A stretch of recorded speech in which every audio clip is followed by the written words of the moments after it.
Hello friend, आपका स्वागत है हमारे यूट्यूब चैनल सतलक्ष्य मेडिकल क्लासेस में। और आज हम पढ़ेंगे कोल्बे इलेक्ट्रोलाइसिस। जैसा कि हम कल स्टार्ट किए थे हाइड्रोकार्बन, जिसमें हम पढ़े method of preparation of alkane के बारे में।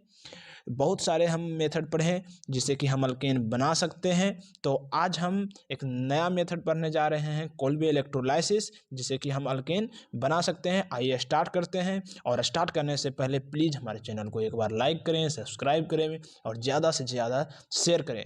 तो आइए हम स्टार्ट करते हैं कोल्बे इलेक्ट्रोलाइसिस।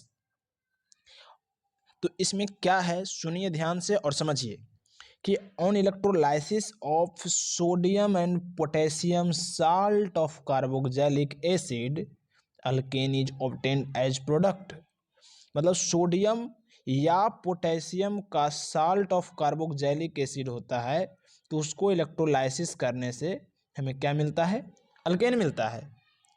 तो इसमें इलेक्ट्रोलाइसिस करते हैं तो कैसे करते हैं, आइए समझते हैं डिटेल में। इसका मैकेनिज्म थोड़ा देखते हैं। तो इसमें क्या है कि मैकेनिज्म में इलेक्ट्रोलाइसिस करेंगे। इलेक्ट्रोलाइसिस में हम जानते हैं कि इलेक्ट्रोड होते हैं, और इलेक्ट्रोड क्या है? एनोड और कैथोड होता है। तो एनोड पे क्या होता है? ऑक्सीडेशन होता है। तो इसमें साल्ट ऑफ कार्बोक्सिलिक एसिड जो है उसका क्या है? ऑक्सीडेशन हो रहा है, इलेक्ट्रॉन को लूज कर रहा है। तो इस तरह से रेडिकल बनाया है यहाँ पे। ये जो कि ऑक्सीजन पर जब रेडिकल रहता है और सिंगल बॉन्ड है, तो हाईली अनस्टेबल के कारण क्या है, यहाँ CO2 रिमूव हो जाता है। इस तरह से डोनेट करता है, इधर इधर करके ये रिमूव हो जाएगा। तो यहाँ पे CO2 रिलीज होगा एट एनोड, और अल्काइल का क्या है? एक रेडिकल बना। और ऐसा ही साल्ट ऑफ कार्बोक्सिलिक एसिड और होगा बीकर में, और कहीं इलेक्ट्रोलाइसिस उसका हो रहा होगा, कहीं ऑक्सीडेशन हो रहा होगा, तो एक और रेडिकल मिलेगा। और ऐसा ही दो रेडिकल क्या है, मिलकर के एक ये डायमर बना लेगा इस तरह से।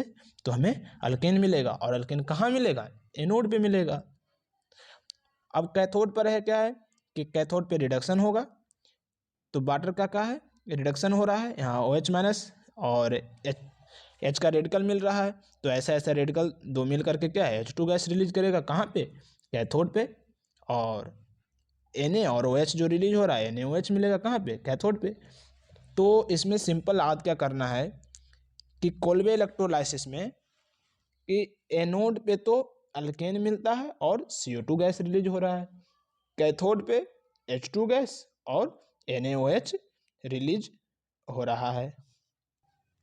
तो ये है कोल्बे इलेक्ट्रोलाइसिस। तो इसमें एक ही चीज़ याद रखना है कि जैसे ही सोडियम और potassium salt of carboxylic acid मिला, आपको इतना CO2 वाला जो पार्ट है इसको रिमूव कर देना है, और इसका रेडिकल बनाना है। एक और ऐसा क्या है, रेडिकल बनाए और इसको सिंपल सा क्या है, जोड़ दिए, डायमर बना दिए। तो CO2 पार्ट रिमूव किए, एक कार्बन यहाँ पर माइनस होगा, और क्या है, इसका ये डायमर आप बना दिए, अल्केन हमें मिल गया। सिंपल सा क्या है, अल्केन हमें मिल गया। CO2 रिलीज होगा कहाँ? एनोड पे। कैथोड पे H2 रिलीज होगा, और NaOH यहाँ रिलीज हो रहा है। तो चलिए हम आगे बढ़ते हैं। और कि इसमें और क्या याद रखना है कि due to increase in concentration, पहला point, due to increase in concentration of OH minus the pH of solution increases with time during electrolysis. जैसा कि आप देखें कि कैथोड पे क्या है, NaOH बन रहा है। तो जैसे जैसे समय बढ़ता जाएगा, OH का कंसंट्रेशन क्या है, बढ़ता जाएगा, और pH ऑफ द सॉल्यूशन बढ़ता जाएगा, बेसिक नेचर सॉल्यूशन का इंक्रीज होते जाएगा। तो ये याद रखना है आपको। दूसरा पॉइंट क्या है, इंपॉर्टेंट है, देख रहे हैं जैसा CH4 can not be prepared. मतलब कोल्बे इलेक्ट्रोलाइसिस से भी हम मीथेन नहीं बना सकते हैं। इसमें क्या है, सिंपल, आप CO2 वाला पार्ट जो है, साल्ट वाला पार्ट हटाएं, एक कार्बन को भी माइनस किए और उसका डायमर बना दें। तो जब डायमर बनेगा तो मिनिमम कम से कम तो 2 कार्बन का बनेगा ही बनेगा। तो इसमें मीथेन कैसे बन सकता है? बन ही नहीं सकता है। तो बहुत सारा मेथड आप देखें कि जैसे कि वुड रिएक्शन से भी मीथेन नहीं बन सकता है। तो इससे भी मीथेन क्या है, कोल्बे इलेक्ट्रोलाइसिस से नहीं बनेगा। तीसरा पॉइंट क्या है, सिंपल सा याद रखना है कि H2 gas release at cathode and at anode CO2 gas is released. तो कैथोड पे H2 गैस रिलीज होगा और एनोड पे CO2 गैस रिलीज होगा। ये याद रखना है।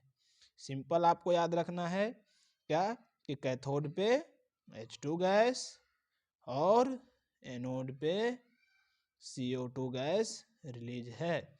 और अल्केन भी कहाँ बन रहा है? एनोड पे ही क्या है? ये अल्केन भी बन रहा है। तो ये आपको याद रखना है, सिंपल सा। कुछ क्वेश्चन देखते हैं, कर लेते हैं। सिंपल है क्वेश्चन है, जैसे कि आप देख रहे हैं। जैसे ही देखते एक साथ पता चल रहा है सोडियम साल्ट है किसका? कार्बोक्सिलिक एसिड ग्रुप का है, साल्ट है। तो आपको क्या करना है, क्या तरीका बताएं? सिंपल सा तरीका, आपको एक ही चीज करना है कि आप इसको रिमूव कर दीजिए, CH3 बचा। अब क्या है, CH3 और CH3 आप एक बस इसको डायमर बना करके जोड़ दीजिए, बस सिंपल सा ये मेरा प्रोडक्ट बन जाएगा। इसको रिमूव किए, ये दो आप जोड़ दिए, सिंपल सा है। कोई भी क्वेश्चन रहे बहुत ईजी से हो जाएगा। तो जैसा कि आप अब देख रहे हैं, नेक्स्ट क्वेश्चन में क्या है, C2H5CO साल्ट मिला, आप इसको रिमूव किए और आप इसको 2 कार्बन का है तो क्या जोड़ करके 1 2 3 4 कार्बन का बन गया, तो सिंपल सा ब्यूटेन बन गया। तो अब ये क्वेश्चन देखिए, ये थोड़ा इम्पोर्टेंट है और समझना भी। ये क्या है, फॉर्मिक एसिड है। इसमें अगर आप सिंपल सा वही फंडा सिर्फ आप करें कि आप इसको रिमूव कीजिए तो बचा क्या है, H, इसका रेडिकल एक और मिलेगा, इसका रेडिकल, आप इसको दोनों को ऐड किए तो क्या बना है, H2। और तो कहाँ बनेगा, ये नोड पे यहाँ पे बन जाएगा। आर अल्केन कहाँ बनता था, एनोड पे, तो ये भी H2 कहाँ बनेगा, एनोड पे बनेगा। लेकिन अदर क्वेश्चन में क्या देखते थे कि कैथोड पे हाइड्रोजन गैस रिलीज होता है, लेकिन इस क्वेश्चन में जब फॉर्मिक एसिड रहेगा तो हाइड्रोजन गैस कहाँ रिलीज होगा, एनोड पे भी हो सकता है। तो बस यहाँ पे आप पॉइंट ही देखिए, इस पॉइंट को देखिए, समझिए क्या लिखा हुआ, sodium salt of formic acid, sodium salt of formic acid is used then. अगर हम sodium salt of formic acid लेते हैं तो H2 gas is released at anode 2, मतलब एनोड पे भी H2 गैस रिलीज होगा। तो ये याद रखना है कि जब भी फॉर्मिक एसिड का साल्ट सोडियम साल्ट रहे तो क्या है, H2 कहाँ रिलीज होगा, एनोड पे भी होगा, ये रिलीज होगा। सिंपल है। अब जैसे अगला क्वेश्चन देखते हैं, 2 क्वेश्चन देख लेते हैं। सोडियम सक्सिनेट है, यहाँ पे डबल कार्बोक्सिलिक एसिड है, तो दोनों को रिमूव किए, रेडिकल बना और आपस में ही जुड़ करके क्या है, ये इथाइलिन बना लिया, डबल बॉन्ड। बस रिमूव करना है, रेडिकल बनाना है और जोड़ देना है। अगर एक ही मॉलिक्यूल में अगर 2 कार्बोक्सिलिक एसिड है तो आपस में ही इंट्रा में आप क्या है जोड़ करके डबल बॉन्ड ट्रिपल बॉन्ड आप बना दीजिए। तो जैसा कि अगला क्वेश्चन में क्या है, सोडियम मेलेट है, आप इसको रिमूव किए, इसको रिमूव किए, दोनों में रेडिकल बना, रेडिकल बनने के बाद क्या है, इसको आप जोड़ दे तो बन गया ये एसिटाइलिन। सिंपल है। इस वाले पार्ट को हटाइए, रेडिकल बनाइए और आप उसका डायमर बना दीजिए। अगर सेम है तो यहाँ पर आपस में ही जोड़ करके ये डबल बॉन्ड ट्रिपल बॉन्ड बना दीजिए। तो ये रहा कुछ क्वेश्चंस। चलिए अब हम आगे बढ़ते हैं नेक्स्ट मेथड, और नेक्स्ट मेथड है डीकार्बोक्सिलेशन। मतलब डीकार्बोक्सिलेशन मेथड से भी हम अल्केन बना सकते हैं। तो आइए इसमें देखते हैं क्या कहता है।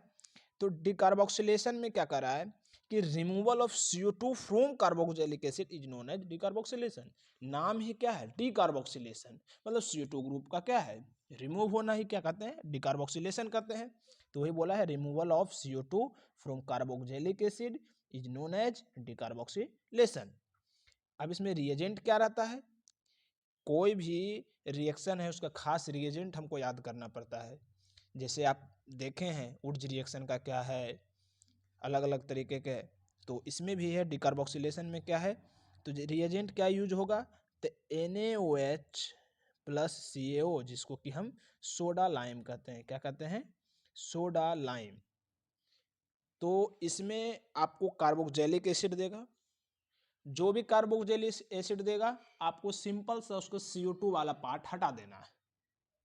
तो जैसा कि इसमें देखो दिया है, इथेनोइक एसिड है, 2 कार्बन का कार्बोक्सिलिक एसिड है, आपको सिंपल सा ये हटा देना है। तो क्या बचा, CH3 और एक H, CH4 बन गया। तो आप आपको सिर्फ इसमें एक ही चीज़ ध्यान में रखना है कि आप CO2 हटा दें और जो बचेगा वही अल्केन बन जाएगा। तो यहाँ पे अल्केन बन गया। और जैसा कि आप नोटिस कर रहे होंगे कि डीकार्बोक्सिलेशन से हम CH4 मीथेन बना सकते हैं। इतना देर से देख रहे थे कि मीथेन का बनाने का कोई तरीका नहीं था, तो डीकार्बोक्सिलेशन से हम क्या है, मीथेन भी बना सकते हैं। तो इसका मैकेनिज्म क्या है, सिंपल सा है कि फर्स्ट टाइम क्या है, एसिड बेस रिएक्शन करेगा, इस तरह से साल्ट बनाया और उसके बाद जो भी OH है वो क्या है, एक न्यूक्लियोफाइल है, यहाँ पे अटैक करेगा इलेक्ट्रोफाइल पे। तो इलेक्ट्रोफाइल पे अटैक किया, ये वाला ग्रुप रिमूव कर दिया और यहाँ पे CH3- बना। करने के बाद तो क्या है, H इससे लिया और ये CH4 बना लिया। लेकिन आपको सिंपल सा याद क्या करना है, बस एक ही चीज़ याद करना है कि जो भी आपको कार्बोक्सिलिक एसिड दिया, सिंपल से उसे CO2 ग्रुप हटा दें, सिंपल से हटा दें और जो भी बचा ये क्या है, मेरा प्रोडक्ट रहेगा। तो अब इसमें क्वेश्चन में कभी कभी रेट ऑफ कार्बोक्सिलेशन पूछता है। अब रेट ऑफ कार्बोक्सिलेशन कैसे निकालेंगे जो देखते हैं। तो ठीक है, आइए हम देखते हैं कि आपको कोई भी रहेगा इस तरह से कार्बोक्सिलिक एसिड दिया, आप क्या करिए, सिंपल सा इसका ये वाला पार्ट हटा दीजिए। तो जैसे ही ये वाला पार्ट हटेगा, इस पर क्या है, माइनस आ जाएगा, एक कार्ब एनाइन बन जाएगा। अब कार्ब एनाइन का स्टेबिलिटी, जैसा कि आप जानते हैं कि इसका स्टेबिलिटी कैसे देखते हैं, तो बस कार्ब एनाइन का स्टेबिलिटी निकालिए, वही क्या हो जाएगा, रेट ऑफ डिकार्बोक्सिलेशन होगा। तो जैसा कि आप देख रहे हैं कि लिखा हुआ है rate of decarboxylation directly proportional to stability of carbanion. तो अब COH वाला ग्रुप को क्या है, रिमूव किए, इधर क्या बन गया, कार्ब एनाइन। और आप क्या है, इसका स्टेबिलिटी देखना जानते हैं कार्ब एनाइन का। तो अब आइए क्वेश्चन में क्या है देखते हैं कि right the order of rate of decarboxylation of following compound. जैसे कि आपको फॉलोइंग कुछ कंपाउंड दे दिए हैं, इस तरह से डिफरेंट कंपाउंड है कार्बोक्सिलिक एसिड का, और इसका रेट ऑफ डिकार्बोक्सिलेशन पूछा। तो रेट ऑफ डिकार्बोक्सिलेशन के लिए सबसे पहले आपको क्या याद रखना पड़ेगा कि rate of decarboxylation directly proportional to stability of carbanion. जितना ज़्यादा कार्बेनाइन स्टेबल होगा उतना ज़्यादा रेट ऑफ डिकार्बोक्सिलेशन फास्ट होगा। तो सब में क्या देखना है, सिंपल सा COH ग्रुप रिमूव करते हैं, COH ग्रुप इसमें भी रिमूव किए, कार्बोक्सिलिक इसमें भी रिमूव किए, इसमें भी रिमूव किए। अब क्या इस पर क्या है, यहाँ पर एनाइन बन जाएगा, इसमें भी यहाँ एनाइन बन जाएगा और इसमें भी एनाइन बन जाएगा। अब क्या है, ट्रिपल बॉन्ड पे है माइनस साइन, डबल बॉन्ड पे है माइनस, और क्या है सिंगल बॉन्ड पे माइनस। तो जैसा कि स्टेबिलिटी ऑफ कार्ब एनाइन में आप जानते हैं कि मोर ईएन पर अगर निगेटिव चार्ज है, मोर ईएन पर अगर निगेटिव चार्ज है तो ज़्यादा स्टेबल रहता है, और लेस ईएन पर अगर निगेटिव चार्ज है तो लेस स्टेबल होता है। और कार्बन में जानते हैं कि ट्रिपल बॉन्ड जब कार्बन रहता है तो उसका ईएन ज़्यादा होता है, फिर डबल बॉन्ड, फिर सिंगल बॉन्ड का होता है। तो यहाँ क्या है, ट्रिपल बॉन्ड कार्बन पर क्या है, निगेटिव चार्ज है, यहाँ डबल बॉन्ड पर है, यहाँ सिंगल बॉन्ड पर है। तो सबसे ज़्यादा स्टेबल किसका, इसका होगा, फिर इसका, फिर इसका। तो इस प्रकार से कार्बेनाइन का स्टेबिलिटी ये है। तो रेट ऑफ डिकार्बोक्सिलेशन का क्या होगा, ये होगा। देख रहे हैं sp है, हाइब्रिडाइज है, उसका ईएन ज़्यादा होता है, फिर sp2 का ईएन ज़्यादा होता है, sp3 का ये दोनों से कम होता है। तो रेट ऑफ डिकार्बोक्सिलेशन क्या होगा, C का सबसे ज़्यादा होगा, फिर B का, फिर A का। क्यों, क्योंकि स्टेबिलिटी C का सबसे ज़्यादा है कार्बेनाइन का, फिर B का है, फिर A का है। तो इस तरह से आप क्या है, स्टेबिलिटी देखेंगे। अब आइए एक बेहद इम्पोर्टेंट क्वेश्चन देखते हैं इसी पे, क्या कहता है ये। तो इसमें देखिए, किसमें भी क्या है, आपको रेट ऑफ डिकार्बोक्सिलेशन देखना है, ये आपको कंपाउंड दिया है, इसमें भी आप क्या करिएगा, सिंपल से COH ग्रुप को हटा दीजिए। आप हटा दिए, अब क्या है, बेंजीन पर यहाँ माइनस यहाँ आ गया। अब यहाँ पर बहुत सारे बच्चे, मोस्ट ऑफ द स्टूडेंट को क्या लगता है कि इस तरह से है, यहाँ पे माइनस एम इफेक्ट दिख रहा है, तो हम लगा दें डायरेक्ट, लेकिन ये जो माइनस है ये लोकलाइज्ड है। ये जो निगेटिव चार्ज है क्या है, लोकलाइज्ड है, ये डीलोकलाइज नहीं हो रहा है जिस पर कि मेसोमेरिक इफेक्ट लगेगा। तो यहाँ पर क्या है, ये लोकलाइज्ड है, और जब लोकलाइज्ड है तो मेसोमेरिक इफेक्ट नहीं लगेगा। यहाँ पे सिंपल यहाँ पर आई इफेक्ट लगाना पड़ेगा, माइनस आई इफेक्ट लगेगा, आइसोमेरिक इफेक्ट। और जैसा कि आप जानते हैं कि स्टेबिलिटी ऑफ कार्बेनाइन में minus directly proportional to minus I effect होता है। जितना ज़्यादा बढ़िया माइनस आई इफेक्ट होगा उतना ज़्यादा स्टेबिलिटी ऑफ कार्बेनाइन होगा, और जितना ज़्यादा स्टेबिलिटी कार्बेनाइन का होगा उतना ज़्यादा फास्ट रेट ऑफ डिकार्बोक्सिलेशन होगा। तो यहाँ पर क्या है, इम्पोर्टेंट याद रखना है कि here NO2 does not operate M effect on carbanion because it is localised. क्या है, ये लोकलाइज है, तो यहाँ पर यम इफेक्ट मेसोमेरिक इफेक्ट नहीं लगेगा। यहाँ पर सिंपल है, सिर्फ आई इफेक्ट लगेगा। और NO2 का क्या लगता है, I effect, minus I effect लगता है। तो जानते हैं जैसा कि आई इफेक्ट क्या होता है, डिस्टेंस डिपेंडेंट होता है। तो यहाँ पर डिस्टेंस डिपेंडेंट है, तो कहाँ पे है, तो इसमें ज़्यादा लग रहा है क्योंकि इसका क्या है, ये मेटा पे है, ये पारा पे है, तो इसका क्या है, माइनस आई ज़्यादा लगेगा। अब इसका माइनस आई ज़्यादा लग रहा है तो कार्बेनाइन क्या है, यहाँ ज़्यादा स्टेबल। अगर कार्बेनाइन यहाँ ज़्यादा स्टेबल है तो रेट ऑफ डिकार्बोक्सिलेशन इसमें फास्ट होगा, ए में फास्ट होगा और बी में क्या है, उससे स्लो होगा। तो समझे आप जैसा कि, तो ध्यान में क्वेश्चन आपको रखना है, क्या रखना है ध्यान में, कि यहाँ पे ये जो माइनस है ये लोकलाइज्ड है, यहाँ पर यम इफेक्ट नहीं लगेगा। अगर ऐसा रहता बेंजीन, अगर ये है तो यहाँ पे जो है ये डिलोकलाइज है। यहाँ पे ऐसा अगर कोई ग्रुप रहता, कोई भी यहाँ पे NO2 रहा या कुछ भी रहा, तो इसमें यम इफेक्ट लगेगा। ये डिलोकलाइज है, तो डिलोकलाइज है तो यम इफेक्ट लगा सकते हैं। यहाँ पे लोकलाइज है, यम इफेक्ट नहीं लगेगा। आई इफेक्ट से देखना है, समझना है, ठीक है, समझ गए, ओके। आइए और हम डिकार्बोक्सिलेशन में एक और इम्पोर्टेंट पॉइंट देखते हैं, जो ये है, इसको समझते हैं कि क्या कहता है। Beta keto acid can be easily decarboxylated by heating only, no need of soda lime.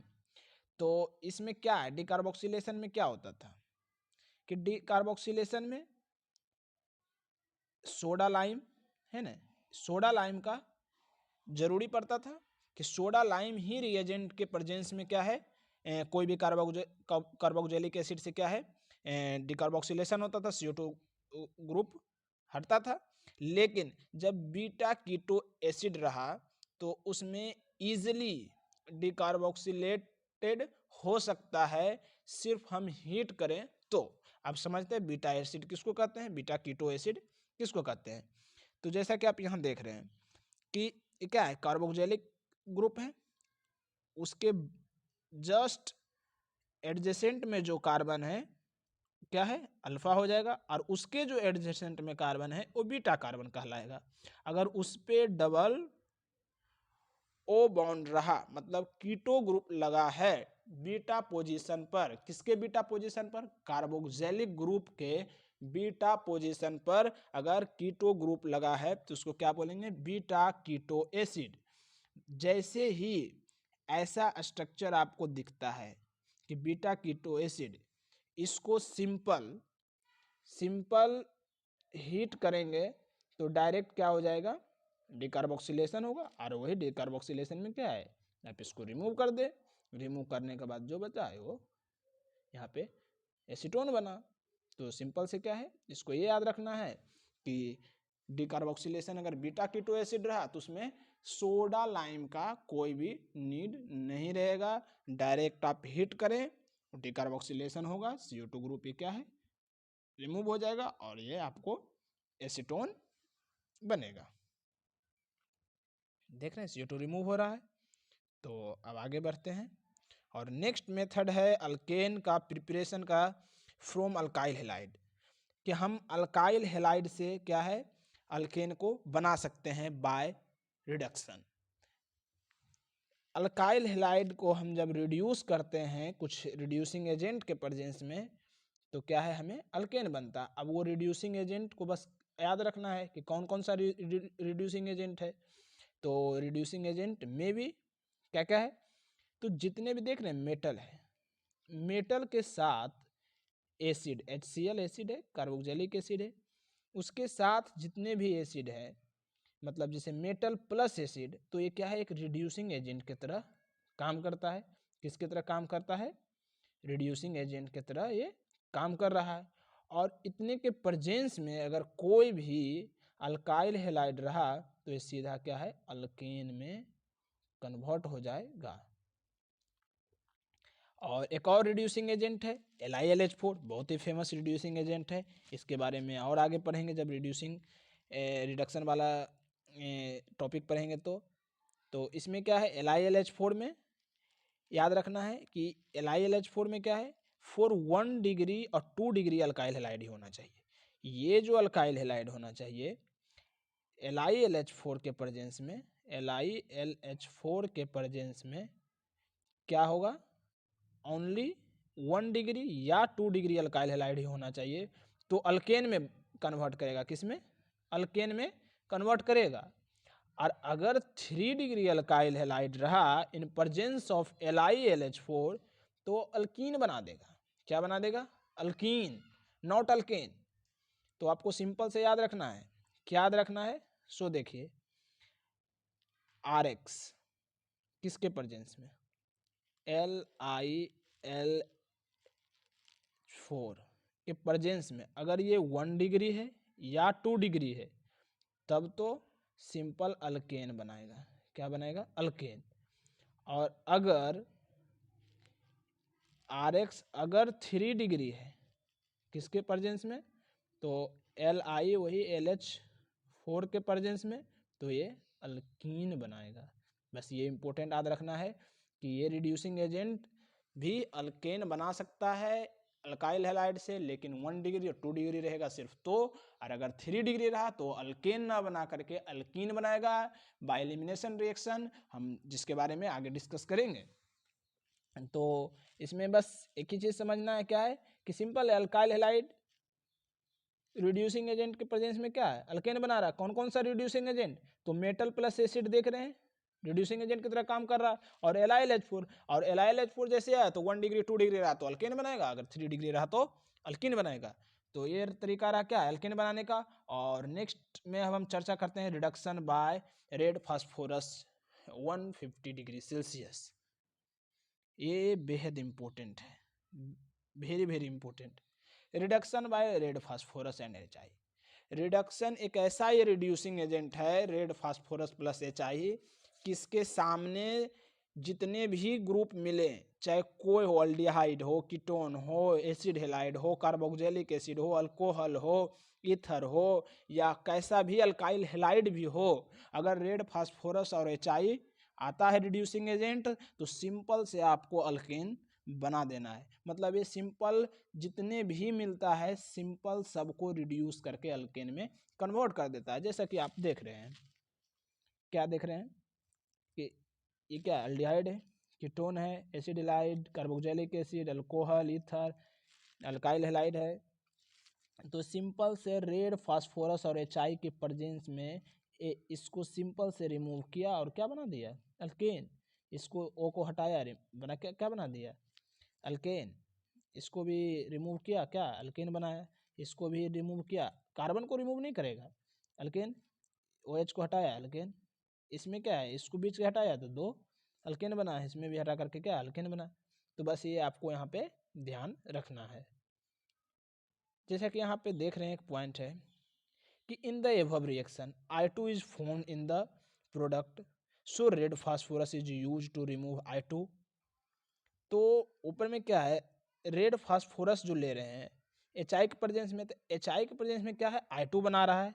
जैसा देखें पहला रिएक्शन में I2 बना रहा है, तो ये क्या है, रिएक्शन को बैक कर सकता है, लेकिन क्या करता है, इसीलिए इसमें हम रेड फास्फोरस ले रहे हैं, ताकि रेड फास्फोरस के साथ I2 रिएक्शन करके Pi3 में कन्वर्ट कर देगा। और Pi3 क्या है, जैसे ही आसपास वाटर का प्रेजेंस रहेगा मिलेगा, वो क्या है H3PO3 और HI में फिर से कन्वर्ट कर देगा, फिर से वो काम करेगा मेरा रिकवर भी हो गया। तो इस तरह से हम रेड फास्फोरस इसलिए उपयोग करते हैं इस रिएक्शन में, ताकि रिएक्शन बैक ना जाए और ये बढ़िया से रिएक्शन हो जाए। तो ये रहा, सिंपल है रिडक्शन बाय क्या है, रेड फास्फोरस और HI में सिंपल से जो भी मिले आपको क्या है, सिंपल से अल्केन ये बना देगा। बस इतना ही आपको याद रखना है। अब अगला रिडक्शन मेथड चलते हैं जिससे कि हम अल्केन बना सकते हैं। तो अगर अल्डिहाइड और कीटोन आपको मिला तो उससे भी हम अल्केन बना सकते हैं बाय द फॉलोइंग मेथड्स। पहला क्या है, क्लेमेंसन रिडक्शन, दूसरा क्या है, वोल्फ-किस्नर रिडक्शन। आइए हम बारी बारी से पढ़ते हैं। तो सबसे पहले क्या है, क्लेमेंसन रिडक्शन।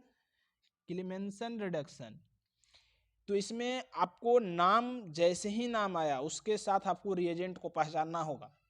रिएजेंट के अगर आप रिएजेंट को पहचान गए तो आपका क्वेश्चन भी क्या है, सोल्व हो जाएगा, आराम से हो जाएगा। तो क्लेमेंसन रिडक्शन में क्या है, उसका रिएजेंट सबसे पहले पहचाने। जिंक अमलगम है ZnHg in the presence of conc HCl। जैसे ही ZnHg और कॉन्क HCl आए आपको तुरंत ध्यान में जाना चाहिए कि क्या है, क्लेमेंसन रिडक्शन है। और क्लेमेंसन रिडक्शन क्या करता है, या अल्डिहाइड या कीटोन आपको मिला, सिंपल से क्लेमेंसन रिएजेंट जो रहेगा उसके प्रेजेंस में आप ये जो CO ग्रुप है उसको कन्वर्ट कर दीजिए किस ग्रुप में, CH2 ग्रुप में, मतलब O को सीधे हटा दीजिए और जितना हाइड्रोजन फुलफिल होता है डबल बॉन्ड के बदले में आप फुलफिल कर दीजिए, अल्केन बना दीजिए। कार्बन का लॉस नहीं हो रहा है, सिंपल से आप अल्डिहाइड या कीटोन को कन्वर्ट कर दीजिए किसमें, अल्केन में। तो ये रहा क्लेमेंसन रिडक्शन। तो आपको याद क्या करना है, क्लेमेंसन रिडक्शन का reagent zinc amalgam in presence of conc HCl क्या करेगा, अल्डिहाइड कीटोन को फंक्शन क्या है इसका, अल्केन में सीधा कन्वर्ट करेगा। तो सिंपल से देख रहे हैं, कीटोन है उसको इसके प्रेजेंस में क्या है, कन्वर्ट कर दिया अल्केन में, मतलब ये O ग्रुप को हटा दिया, मतलब इतने ये जो कार्बोनिल ग्रुप है उसको कन्वर्ट किस में कर दिया, CH2 ग्रुप में। किस में, CH2 ग्रुप में, मतलब O को सिर्फ हटा दिया, अल्डिहाइड और कीटोन को क्या किया, कन्वर्ट कर दिया अल्केन में in presence of Clemmensen reagent. और वैसा ही दूसरा क्या है, वोल्फ-किस्नर है, जिसमें भी आपको रिएजेंट याद रखना पड़ेगा। तो रिएजेंट क्या है, हाइड्रोजन N2H4 या NH2 लिखा जाएगा in the presence of basic medium, hit करेंगे और ये मीडियम रहता है इसका। तो इसका फंक्शन भी क्या है, सेम है कि अल्डिहाइड और कीटोन को किस में है, अल्केन में कन्वर्ट कर रहा है। जैसा कि देख रहे हैं आप, ये भी क्या है, यहाँ पे कीटोन है in the presence of वोल्फ-किस्नर reagent NH2 that is hydrogen, OH minus के प्रेजेंस में बेसिक मीडियम यहाँ हिट कर रहे हैं, कन्वर्ट किस में कर रहा है, सिंपल अल्केन में, और यहाँ N2 प्रोड्यूस कर रहा है। तो आपको क्लेमेंसन और वोल्फ-किस्नर रिएजेंट में क्या क्या अंतर मिला। पहला अंतर तो देख रहे हैं आप कि यहाँ है कॉन्क HCl, मतलब एसिडिक मीडियम है ना, और यहाँ क्या है, यहाँ आपको मिल रहा है बेसिक मीडियम, देख रहे हैं यहाँ बेसिक मीडियम। और वोल्फ-किस्नर में और क्या है कि N2 साइड प्रोडक्ट मिल रहा है, बस यही अंतर है, दोनों का फंक्शन सेम है। अल्डिहाइड और कीटोन को सिंपल अल्केन में कन्वर्ट करेगा, जो O ग्रुप रहेगा सिर्फ उसको हटाएगा, वहाँ पे हाइड्रोजन लगाएगा, मतलब अल्डिहाइड और कीटोन को क्या करेगा, कन्वर्ट कर देगा अल्केन में विदाउट कार्बन लॉस। ये भी याद रखना है, कोई कार्बन का यहाँ पर लॉस नहीं हो रहा है, यानी कि CO ग्रुप को हटा दिए नहीं, सिर्फ O को हटाना है, यहाँ पे कन्वर्ट कर दिया। और क्या है उसमें, क्या है एसिडिक मीडियम, इसमें है बेसिक मीडियम, उसका रिएजेंट है जिंक अमलगम ले लिया और यहाँ पे हाइड्रोजन होता है, बस याद रखना इसका साइड प्रोडक्ट क्या है, N2 है बस। तो देखिए क्या है यहाँ पे अगला, in both these reaction C+O bond, इसको कार्बोनिल ग्रुप कहते हैं, is converted into CH2 methylene, मतलब दोनों में क्या है, सिर्फ इसको हम CH2 से कन्वर्ट कर दिए, मतलब वो को हटा दिए, 2 हाइड्रोजन डबल बॉन्ड के बदले लगा दिए। तो यही है, दोनों का बस रिएजेंट अलग अलग आपको याद रखना है कि एक बेसिक एसिडिक मीडियम में, एक बेसिक मीडियम में, उसका है जिंक अमलगम, इसका है हाइड्राजीन। बस ये है क्लेमेंसन रिडक्शन, वोल्फ किस्नर है। ध्यान से आप बस इसको याद रखिए। अब एक क्वेश्चन करते हैं, देखिए सिंपल क्वेश्चन है, एक क्वेश्चन दिया। अब आपको ध्यान में क्या रखना है, जो देखिए क्वेश्चन से समझिए। ये दिया, इसके प्रेजेंस में हीट दिया, आपको पूछ रहा है ए नंबर में क्या बनेगा। अब सोचिए इसको कि सिंपल है, ये है कार्बोक्सिलिक ग्रुप है, इसके बीटा पोजीशन पर क्या है, कीटो ग्रुप। तो पढ़े हम कि बीटा कीटो एसिड रहा तो उसको हम ओनली हीट अगर करते हैं तो ये CO ग्रुप क्या कर जाएगा, रिमूव कर जाएगा। तो रिमूव कर दिए हम, CO2 रिलीज हो गया, ये मिल गया हमको। अब क्या इसके प्रेजेंस में जिंक अमलगम कॉन्क HCl के प्रेजेंस में हीट कर रहे हैं, तो अभी तुरंत पढ़े हम क्लेमेंसन रिडक्शन। अब क्लेमेंसन रिडक्शन में क्या है, O को हटा दीजिए या इसको हटा करके क्या है CH2 ग्रुप, तो ये सिंपल से क्या है आपका अल्केन बन गया, साइक्लोहेक्सेन। तो कैसे क्लिक करेगा दिमाग में, देखते के साथ क्वेश्चन आपको सारा के सारा, आपको जब रिएजेंट घूमते रहेगा दिमाग में कि कौन कहाँ पे आ रहा है, तो तुरंत क्वेश्चन हो जाएगा आपसे। जैसा कि देख रहे हैं, तुरंत अब ध्यान में आना चाहिए, अच्छा बीटा कीटो एसिड था, उसको हीट किए, उसको CO2 रिमूव हो जाएगा, है ना, CO2 आप रिमूव किए, ये बना। अच्छा कीटोन बचा और अल्डिहाइड, कीटोन अल्डिहाइड से क्या करते हैं हम, रिडक्शन करके अल्केन बनाते हैं in the presence of Clemmensen reagent या वोल्फ किस्नर है, तो आपको यहाँ पर क्लेमेंसन दिखा। अच्छा क्लेमेंसन रिएजेंट है तो इसे क्या है आप अल्केन बना दिए। तो आपको ये रिएजेंट ध्यान में याद रखना होगा, बार बार आप रिवीजन करिए, उससे एकदम 100%, 110% आपको रिएजेंट ऑन टिप्स होगा। तो चलिए आगे बढ़ते हैं अगले तरीके पे। From Grignard reagent, very very important, पूरा ऑर्गेनिक में Grignard reagent very very important है। ग्रिग्नार्ड रिएजेंट से हम बहुत रिएक्शन, बहुत चीज़ बना सकते हैं, ऐसे हम बहुत आगे पढ़ेंगे इसके बारे में। तो फिलहाल हम पढ़ते हैं कि इससे अल्केन कैसे बना सकते हैं। तो सबसे पहले ग्रिग्नार्ड रिएजेंट को याद करना पड़ेगा। जैसे ही ग्रिग्नार्ड रिएजेंट नाम आता है, आपको सिंपल याद रखना है कि ग्रिग्नार्ड रिएजेंट होता है RMgX। कोई अल्काइल ग्रुप है, मैग्नीशियम और एक से हैलाइड ग्रुप, जैसे आता है RMgX। अब RMgX को कैसे बनाएंगे, तो सिंपल सा है कि प्रिपरेशन ऑफ ग्रिग्नार्ड रिएजेंट। तो ग्रिग्नार्ड रिएजेंट को कैसे बनाएंगे, जो देखिए कोई भी अल्काइल हैलाइड है, उसको मैग्नीशियम के साथ क्या ड्राई ईथर के प्रेजेंस में रिएक्शन कराएंगे, तो क्या है RMgX बन गया। तो देखिए क्या है, जैसे ही आपको मिला RX, इसके साथ मैग्नीशियम आप जोड़े, तो क्या है सीधे मैग्नीशियम को R और X के बीच में डाल दीजिए, R फिर MgX, ये क्या बन गया, यही है ग्रिग्नार्ड रिएजेंट। और ये जो है RMgX ग्रिग्नार्ड रिएजेंट, और ये भी एक ऑर्गेनोमेटेलिक कंपाउंड है। और जैसा कि हम कल बात किए कि जितने भी ऑर्गेनोमेटेलिक कंपाउंड होते हैं वो सोर्स ऑफ न्यूक्लियोफाइल होते हैं, सोर्स ऑफ R- होते हैं। तो ये भी क्या रहेगा, source of nucleophile, source of nucleophile रहेगा, R- रहेगा।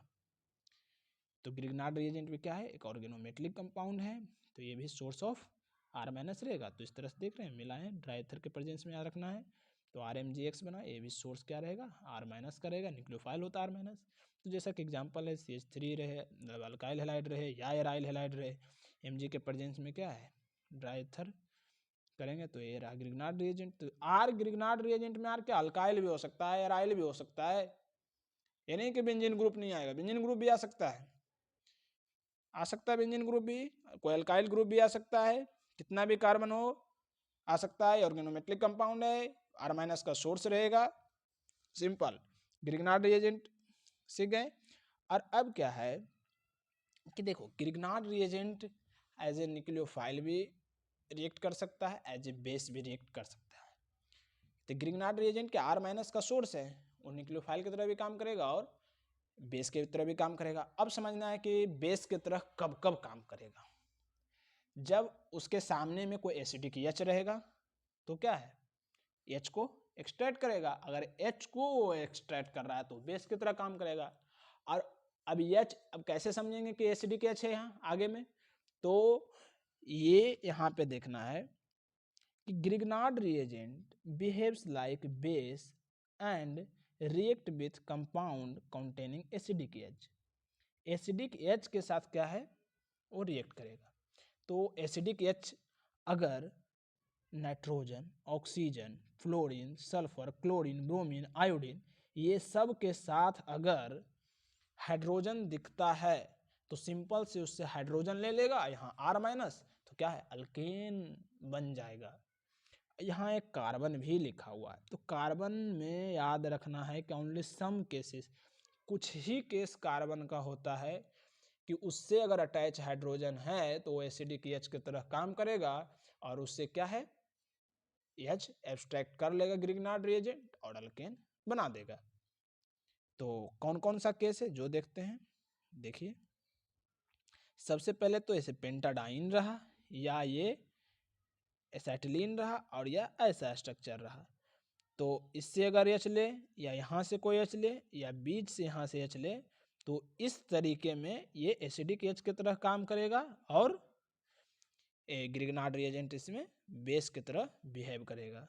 तो आइए और आगे हम देखते हैं, जैसे कि कुछ एग्जाम्पल हैं कि जैसा कि आप देख रहे हैं कि HCl है, क्लोरीन है, ब्रोमीन है, ऑक्सीजन से ये H अटैच है, यहाँ भी ऑक्सीजन से है, यहाँ भी ऑक्सीजन से H है, यहाँ नाइट्रोजन से H है, यहाँ भी नाइट्रोजन से देख रहे हैं, यहाँ ऑक्सीजन से देख रहे हैं। तो जैसे ही H ये मिला, यहाँ से H एक्सट्रैक्ट किया, यहाँ से R- आया, ये H के साथ क्या है, H+ यहाँ रिलीज करेगा, दोनों मिल करके RH अल्केन बना लिया। तो सिंपल है, जब बेस की तरह बिहेव कर रहा है तो क्या है, यहाँ से R- का सोर्स है ही है, यहाँ जैसे ही ये सब कंपाउंड जो यहाँ पे था कि ये सब के अगर साथ H दिख गया, अगर इसके साथ H अगर रह गया तो क्या करेगा, ग्रिग्नार्ड रिएजेंट में R- H को सिंपल से लेकर के अल्केन बना लेगा। तो क्या है, सिंपल से अल्केन ये बना लिया और ये साइड प्रोडक्ट इधर रह गया। तो ये आपको याद रखना है, सिंपल है, ग्रिग्नार्ड रिएजेंट में कुछ नहीं, जान रहे हैं हम कि R- का सोर्स होता है, और अगर आगे इस तरह के कंपाउंड से अगर हाइड्रोजन रहा तो सिंपल से वो अल्केन बनाएगा, और अन्यथा अगर दूसरे तरह का आएगा तो न्यूक्लियोफाइल की तरह रहेगा, इलेक्ट्रोफिलिक सेंटर पे अटैक करेगा और फिर आगे दूसरा रिएक्शन शो करेगा। हम बाद में उसका चर्चा करेंगे, यहाँ पर फिलहाल बेस की तरह जो हो रहा है उसका करते हैं। कार्बन के कुछ केसेस में बताएं तो समझते हैं, इंपॉर्टेंट है इसमें कि कार्बन में ऐसा कर रहा है, साइक्लोपेंटाडाइन है, तो यहाँ अगर हाइड्रोजन को रिमूव किया तो H+ के फॉर्म में रिमूव हो जाएगा, H+ के फॉर्म में रिमूव होगा H, तो इस तरह का स्ट्रक्चर बनेगा। और जैसे ही बनेगा तो ये एक एरोमेटिक कंपाउंड है, देख रहे हैं साइक्लिक में डिलोकलाइज हो रहा है कार्बन का, और 1 2 यहाँ पर, यहाँ क्या है, 6 इलेक्ट्रॉन क्या है आपस में क्या है, डिलोकलाइज हो रहा है, एक क्लोज साइक्लोपेंटाडाइन है। तो यहाँ पे क्या है, ये एरोमेटिक कंपाउंड है, मैंने स्टेबिलिटी ज़्यादा गेन कर रहा है। अगर स्टेबिलिटी ज़्यादा गेन कर रहा है तो यहाँ पे एरोमेटिक बन रहा है, तो सिंपल सा ये क्या है, इससे भी जो H रिमूव होगा वो एसिडिक H होगा। और क्या है, इसमें भी देख रहे हैं कि यहाँ से अगर H हटता है तो ये sp कार्बन पर, मैंने हाई N पे अगर नेगेटिव चार्ज है तो ये ज़्यादा स्टेबल है, तो ये भी इसमें भी क्या है, ये एसिडिक H की तरह काम करेगा। अगर इससे भी अगर रिमूव होता है तो यहाँ पे माइनस आता है, और माइनस के बगल में क्या है, double bond O, double bond 2 होता है, तो क्या है, ये -M की तरह एक्ट कर रहा है। और अगर -M यहाँ पर दोनों तरफ से लग रहा है तो ये भी क्या है, नेगेटिव चार्ज ज़्यादा स्टेबल है। तो ये 3 केस में, अगर ये 3 केस याद रखना है, अगर ऐसा 3 केस आपको मिले, अगर इससे हाइड्रोजन यहाँ पे रहे तो ये भी हाइड्रोजन क्या है, एसिडिक हाइड्रोजन की तरह काम करेगा। और यहाँ एसिडिक हाइड्रोजन जैसे ही ग्रिग्नार्ड रिएजेंट के सामने आया वो बेस की तरह बिहेव करेगा और सीधा अल्केन बनाएगा। तो बस आपको ये याद रखना है, मेन ग्रिग्नार्ड रिएजेंट में ये याद रखना है कि अगर इससे हाइड्रोजन अटैच है तो ग्रिग्नार्ड रिएजेंट क्या करेगा, हाइड्रोजन को लेकर के बेस की तरह बिहेव करेगा और सिंपल अल्केन बनाएगा। लेकिन कार्बन के कुछ ही केसेस में, कौन कौन केसेस में आप यहाँ पे देखें, बताए हैं कि अगर ये स्ट्रक्चर रहा, ऐसा स्ट्रक्चर रहा या ऐसा स्ट्रक्चर रहा तो आपको कार्बन से भी अटैच हाइड्रोजन को क्या है, एसिडिक मानना है। तो चलिए, ये रहा ग्रिग्नार्ड रिएजेंट। तो आइए हम पढ़ते हैं last method of preparation of alkane, that is from metal carbide. जब हम मेटल कार्बाइड को हाइड्रोलाइसिस करेंगे तो हमें क्या मिलेगा, अल्केन मिलेगा। और मेटल कार्बाइड में भी क्या है, याद रखना है हमको, अल्मुनियम का कार्बाइड और बेरिलियम का कार्बाइड को जब हम हाइड्रोलाइसिस करेंगे तो हमें क्या मिलेगा, CH4, दैट इज मीथेन। मतलब methane can be obtained by hydrolysis of beryllium और एल्युमिनियम कार्बाइड। अल्मुनियम और बेरिलियम के कार्बाइड को जब हम हाइड्रोलाइसिस करेंगे तो क्या मिलेगा, मीथेन। तो ये रहा general method of preparation of alkane. हम बहुत सारे तरीके पढ़े कि हम अल्केन को कैसे बना सकते हैं। तो शुरू से रिवाइज करें, इसको याद करें, बहुत ही बेटर होगा। और आज का क्लास बस इतना ही। धन्यवाद। और प्लीज़ हमारे चैनल को लाइक करें, सब्सक्राइब करें और ज़्यादा से ज़्यादा शेयर करें। और अगर समझने में कोई भी दिक्कत हो तो प्लीज़ कमेंट बॉक्स में मेंशन करें अपने प्रॉब्लम को, हम ज़रूर रिप्लाई देंगे और आपका प्रॉब्लम को सोल्व करेंगे। और जितना भी पढ़ाएं उसका अगर PDF आप लेना चाहते हैं तो डिस्क्रिप्शन बॉक्स में हमारे टेलीग्राम का लिंक रहेगा, उस पर आपको PDF अवेलेबल होगा। थैंक यू, धन्यवाद।